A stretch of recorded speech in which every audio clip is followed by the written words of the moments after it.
Gas সংকটে কার্যত অচল হয়ে পড়েছে দেশের বাণিজ্যিক রাজধানী চট্টগ্রাম। বাসাবাড়িতে দিনের বেশিরভাগ সময় চুলায় জ্বলছে না আগুন। ঘন্টার পর ঘন্টা লাইনে দাঁড়িয়েও গ্যাস মিলছে না সিএনজি চালিত যানবাহনের চালকদের। এরই মধ্যে বন্দরনগরীতে অসহনীয় মাত্রায় বেড়েছে লোডশেডিং। বহুমুখী এই সংকটে শিল্প কারখানার উৎপাদনও কমে এসেছে। মানুষের সীমাহীন দুর্ভোগ নিয়ে চট্টগ্রাম থেকে মোহাম্মদ আলী রাশেদের তথ্যচিত্রে থাকছে ডেস্ক রিপোর্ট। ভোর থেকে রান্নাঘরে অপেক্ষা, কিন্তু ঘন্টার পর ঘন্টা পার হলেও জ্বলছে না চুলা।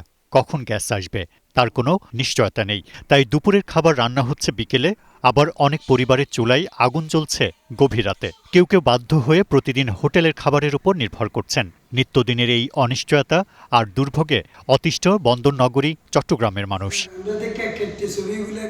শুধু বাসাবাড়ি নয়, একই চিত্র সিএনজি ফিলিং স্টেশনগুলোতেও। গ্যাসের চাপ কম থাকায় দীর্ঘ লাইনে দাঁড়িয়েও খালি হাতেই ফিরতে হচ্ছে অনেক চালককে। ঘন্টার পর ঘন্টা অপেক্ষায় নষ্ট হচ্ছে কর্মঘণ্টা, কমে যাচ্ছে আয়, ফলে সংসারের খরচ চালানোই হয়ে উঠেছে কঠিন। সমস্যা হচ্ছে ভোর 7টা থেকে আমরা দাঁড়াইছি, আজও পর্যন্ত সিরিয়ালে দাঁড়িয়ে রয়েছে।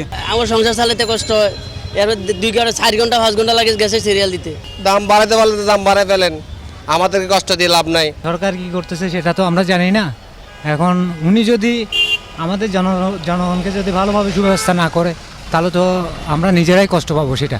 রাত 4টা থেকে গ্যাসের আশায় লাইনে দাঁড়ান চালকেরা। তবে গ্যাসের সরবরাহ সীমিত থাকায় যতক্ষণ চাপ থাকে ততক্ষণই সরবরাহ দেওয়া সম্ভব বলে জানিয়েছেন ফিলিং স্টেশনের কর্মকর্তারা। এখানে তো অনেকে রাতে 4টা বাজে আসছে, যার কারণে আমরা একটা নজল অফ করে ড্রাইভারের ড্রাইভারের চাহিদা মতো গ্যাস দেওয়ার জন্য চেষ্টা করতেছি। আর আমাদের মালিক বলছে যে যতক্ষণ গ্যাস থাকে ততক্ষণ গ্যাস দেওয়ার জন্য। সংশ্লিষ্টরা বলছেন, মহেশখালীর এলএনজি টার্মিনাল পুরোপুরি চালু হয়ে জাতীয় গ্রিডে গ্যাস সরবরাহ স্বাভাবিক না হওয়া পর্যন্ত চট্টগ্রামবাসীর এই দুর্ভোগ কাটার সম্ভাবনা নেই। গ্যাস সংকটের সঙ্গে পাল্লা দিয়ে বেড়েছে লোডশেডিং।